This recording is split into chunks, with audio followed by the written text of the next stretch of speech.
That's right. Week 3 done.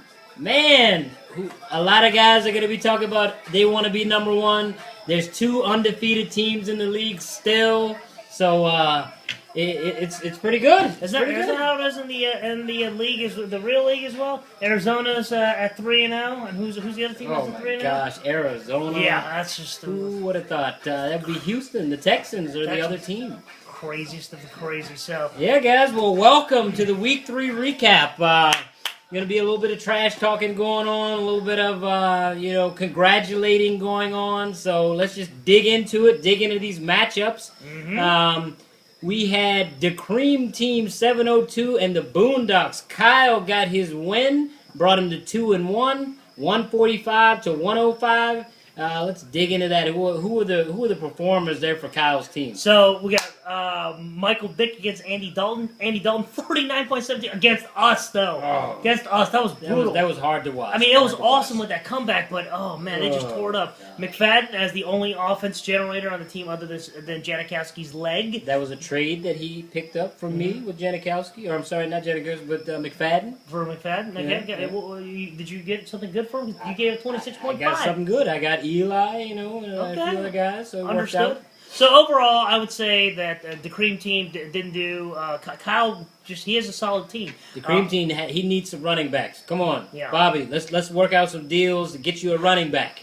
He's always trying to rip you off. Whatever. Promise, That's his motto when he sees a trade. So guys, just give up when trading to these black magic ninjas because he's not going to do it. Yeah, you got to offer me a deal that's actually worth looking at, okay? That's really what it boils down to. All right, next matchup. The Goodfellas, the number 1 seed in our league so far, 3-0, number 1, Frank, versus Auto Draft. He edged this one out, actually, okay? What's that? I think it's Ben Tate that cost him that cost an auto draft here with less than a point. 0.6%. Yeah, Oh, 0.6 on the points there. But Adrian Peterson, maybe I know he picked him up in a later round, but he still seems a little bit suspect. He's going to be iffy. They're going to be careful with him. Mm-hmm. I mean, week 1 he looked awesome, and now they kind of pulled back the reins in that game. And it's fair enough that it was played against San Francisco. San Fran's defense is amazing. 11.7. So DeMarco Murray 13. Brandon Lloyd 17.3. So what I'm looking at here is a lot of consistency as far as the point score. Only 2 players for him scored less than 10 points, but C.J. Spiller. Ooh. Somebody told me earlier, Dr. Casella or Frank, I'm sorry, always has all that depth. He always has all these running backs on his team, like DeMarco Murray last year when nobody knew about him. Yep. And they also pointed out that he always gets the injuries. Yes. So he has the depth, but then guys get hurt. So we were talking today. I said, dude, you got to do some trades. He's now thinking about it. He's considering it. He's another guy like you. Is he a trader? He's kind of like you. You got to make him a good deal, and he'll think about it. So. Yeah, exactly. And then you got to pressure him all the way to the end. It's feed the ego. Okay? It's like the Goodfellas thing. Forget about it. Forget about it. Understood. All right, moving on. You better watch it. People are knocking at your door with only a 10-point victory there. Oh. That's right. All right, Armed and Dangerous and Black Magic Ninjas. Mr. Danny Lee, 120 to Harris's 140.66. And Harris did make a name change. Yes. Maybe it was just for your matchup. He wanted to let you know he's armed and dangerous. He's armed and dangerous. And he was in your matchup, beat you by 20. What was the problem in your matchup? New England had the running game stopped for a little while, and it looked like Baltimore was trying to get pass happy initially to begin with, but they had to establish the run in order to start the play action. And Ray Rice came through, and there was just nothing I could do about it. I mean, I was okay with the way my team showed up, except Sidney Rice and Vincent Jackson. Nothing there, but for the most part, they did half decent. But man, Roethlisberger 42 points. 40. I mean, I can't do much with a 40 burger. And what is that? Ray Rice 26.5. But that was the majority of his points. His defensive players put up some decent points. 15 and 10. Yeah, that's but solid production. Too much volatility in this. And if it were any other week, I think I would have taken him. You probably would have, but it wasn't another week. No, so unfortunately not. 1 and 2 at this point. Lost. So I might be up for some trades, league. Okay. All right, I heard it. Everybody make it heard decent. that. Make it decent. Trades. Don't just throw me 8 trades a week. If I ever catch any one of you proposing me a trade and then retracting before I even look at it, I would never look at another one from you. All right, I think I know who you're talking about there, but we won't point any fingers or say any names. Fair enough. All right, this brings us to that Monday night matchup, the Twisters and Miss Ride or Die. What a shock. Okay, going into this game, Miss Ride or Die, Shakita needed less than 25 points to take it. He had nobody going. So you think that's a lot of points. But she had Rogers and Lynch. Man, come on. That they couldn't pull Everybody would have said that she would have been able to pull that off. Rogers puts up 10 points.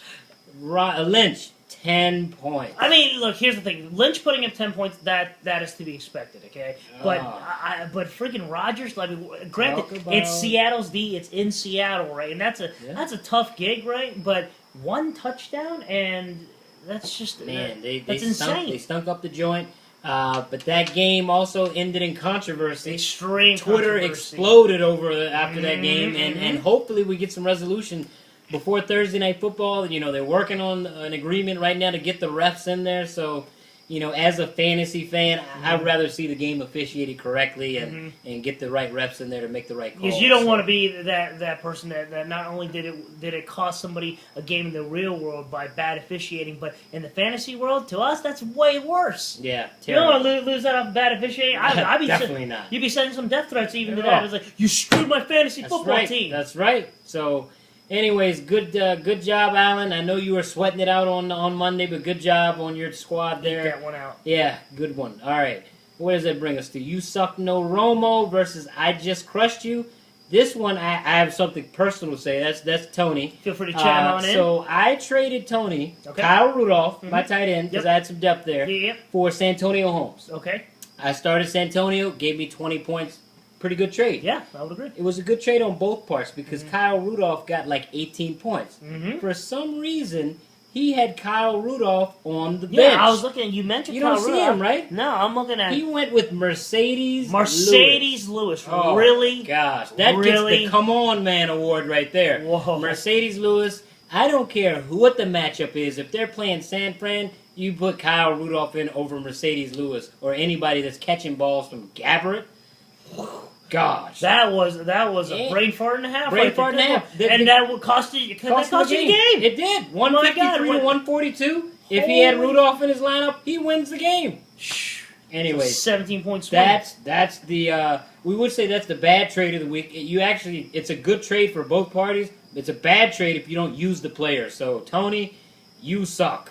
Yeah, you definitely suck. I hope that wasn't conscious that somebody just forgot to set their lineup. I asked him. He consciously put in Mercedes Lewis. You mean versus what you and I had happen last year, where I thought I was playing? Stop. You're still making excuses. Well, that's true. That was a true one. Whatever. All right, pissing on your Sunday shoes, Dave, and you will be shanked. Mr. Alex pulled it off, 115 to 91. Go ahead and dig into that one, Danny. What was the big guys in that game? Well, as far as this is concerned, first off, I mean, I'm sick of hearing his constant babbling on about, oh man, I wish I had this, and I wish I had that, I wish I played that guy. It's getting aggravating. But what it boiled down to was Cam Newton versus Drew Brees, right? Cam Newton was starting to suck, and apparently this guy's mental toughness is being questioned there. But Maurice Jones-Drew finally showed up. He did show up. What, he put up like 177 yards. He did put up 177 yards, put up a lot of points for Alex, so good Antonio job there, Brown Alex. was also a factor at 20 points as well. So yeah, but pissing on your Sunday shoes, you better turn your game up. 1 and 2, man. Time to do some trades there. Get rid of Matthews. Give him to me. Next to last, Kitty Cats goes to 0-3 against Keeping Up with the Joneses. Couldn't pull the trigger on putting LaShore in there, and he would have won it for 89 to 96. Who did she play instead? I mean, she went with the guy. She had McGahee, Chris Johnson, and Stephen Ridley. So, I mean, you just want to beat the crap out of Chris Johnson. You want to beat the crap out of him. She traded for him. He hasn't produced for her yet, but, you know, I think that it's still a good deal for her. We'll see what happens. Yep. All right, our final matchup is the ass-kicking of the week. It did come at Dr. Vaziri's expense, at my hands. 179 for Fantasy Ballers, 116 for Dr. Vaziri. All I'm going to say in this is Jamal Charles. Oh, blow up. 45 points. Blow up. 200 and some odd yards, actually. 200 and some total yards. Yeah, Don't 233. Like crazy on that? 233. Got a ton of bonuses. Had that long 81-yard touchdown run.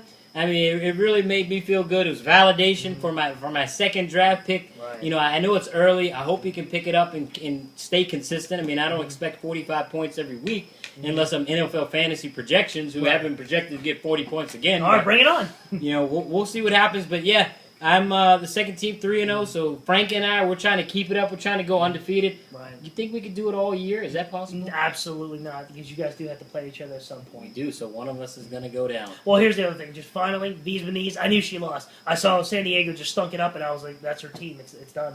That's it. Once San Diego loses, she loses. Yep. Anyways, guys, we got to run. We're at our time limit, but we'll see what happens. Week 4, go Skins. All right. Take care.